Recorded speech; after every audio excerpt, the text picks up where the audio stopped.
चुनाव शुरू होते ही ऐलान कर दिया है कि अगर उत्तर प्रदेश 80 हराओ का नारा दे रहा है, अगर उत्तर प्रदेश 80 हराओ का नारा दे रहा है, तो बिहार भी पीछे नहीं है। 40 हराओ का नारा यहां से भी निकल करके जा रहा है। और अगर यूपी और बिहार मिलकर के 120 सीट हरा देंगे तो भारतीय जनता पार्टी का क्या होगा। मैं अभी सुन रहा था, हमारे कम्युनिस्ट पार्टी के नेता ये कह रहे थे कि समुद्र मंथन हुआ था कभी। समुद्र मंथन हमारे सभी लोगों को पता है। समुद्र मंथन के दौरान क्या हुआ है, लेकिन इस ऐतिहासिक मैदान में मैं कहना चाहता हूं कि 2024 में संविधान मंथन होने जा रहा है। एक तरफ वो लोग हैं जो संविधान बचाना चाहते हैं, संविधान के रक्षक हैं, और दूसरी तरफ वो लोग हैं जो संविधान के भक्षक हैं, संविधान को खत्म करना चाहते हैं। मैं जब बिहार आया हूं आपके बीच में, जब मैंने अखबार उठा करके देखा तो एक युवती ने जान दे दी। एक बेटी जो परीक्षा में दे करके आई थी, क्योंकि परीक्षा को रद्द कर दिया गया, पेपर लीक हो गया, जिसके कारण उसने आत्महत्या कर ली और कहा कि मां बाप से मैं माफी मांगती हूं। यह उत्तर प्रदेश में एक घटना नहीं हुई है। उससे पहले भी कई नौजवानों ने, जिनको नौकरी नहीं मिली, उन्होंने अपनी जान दे दी। जिस देश से मैं चुन करके आता था, वहां भी एक ब्रजेश पाल बेटे ने, हमारी आपकी उम्र से कम उम्र, उस नौजवान ने पढ़ी लिखी डिग्री जो थी, उन डिग्रियों को जला करके और आत्महत्या कर ली।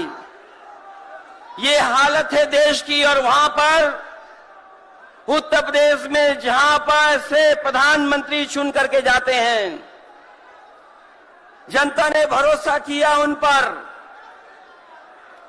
उनको बहुमत दे दिया, लेकिन डबल इंजन की सरकार ने बेरोजगारी दी है। मुझे खुशी है कि तेजस्वी ने यहां पर नौकरियां दे दी, रोजगार दे दिए,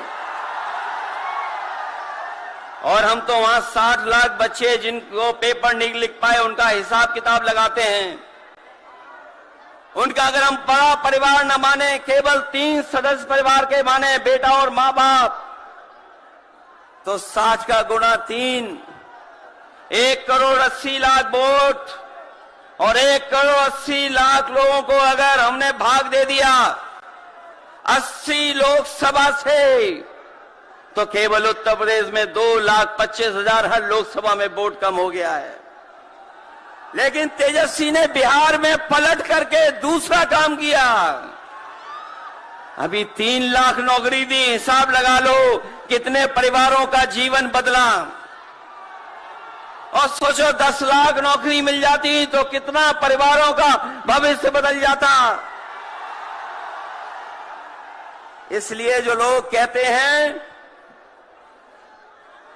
कि परिवार वाले हम लोग हैं, ये जो आरोप लगाते हैं परिवार वाला आरोप हम लोगों पर, मैं उन भारतीय जनता पार्टी के लोगों से कहना चाहता हूं कि भारतीय जनता पार्टी इस बात संकल्प ले कि किसी परिवार वाले को टिकट नहीं देंगे, और संकल्प ये भी ले कि किसी परिवार वाले से वोट मांगने भारतीय जनता पार्टी के लोग नहीं जाएंगे। मैं तो ये जोश देख रहा हूं यहां मैदान में, ये जो जोश दिखाई दे रहा है, यही बदलाव लाएगा। यही भाजपा को हटाएगा।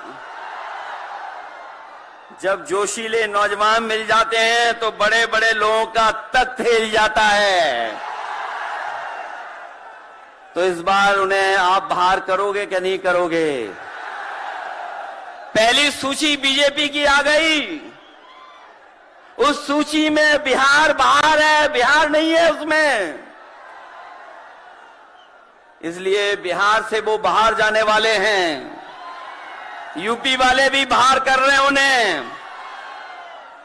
इसलिए मैं आप सबका धन्यवाद देता हुआ और आदरणीय लालू प्रसाद यादव जी का मैं विशेष धन्यवाद दूंगा कि जो इस रैली में पधार करके न जाने कितने लोगों का मनोबल बढ़ाने का काम कर रहे हैं। न केवल यूपी के लोगों का, बिहार और देश के लोगों का मनोबल बढ़ा रहे हैं। और जो तकलीफ और परेशानी उन्होंने जीवन में देखी है वो राजनीतिक देखी है। ये राजनीति की वजह से तकलीफ और परेशानी है। मैं अभी तेजस्वी जी को सुन रहा था, उन्होंने कहा कि एक एजेंसी आ गई। ये एजेंसी इसलिए आई है कि राजनीति में हम लोग हैं और हम लोग अगर इनका मुकाबला न कर रहे होते तो कोई एजेंसी नहीं आती। उन्हें डर है कि ये ताकत मिलकर के, ये गठबंधन बन करके उनको हटाने का काम करेगा। इसलिए मैं आपसे कहना चाहता हूं, 120 हटाओ, देश बचाओ। भाजपा हटाओ, संविधान बचाओ। भाजपा हटाओ, देश बचाओ। भाजपा हटाओ, आरक्षण बचाओ। भाजपा हटाओ, नौकरी पाओ। भाजपा हटाओ, संकट मिटाओ। मैं इन्हीं शब्दों के साथ मैं सभी लोगों का बहुत बहुत धन्यवाद और आभार प्रकट करना चाहता हूं, इस उम्मीद और इस भरोसे के साथ कि जब कभी हम लोग अगली बार मिलेंगे तो ये डबल इंजन की सरकार बाहर होगी। यूपी से लेकर के बिहार तक भारतीय जनता पार्टी बाहर होगी। बहुत बहुत धन्यवाद आपका।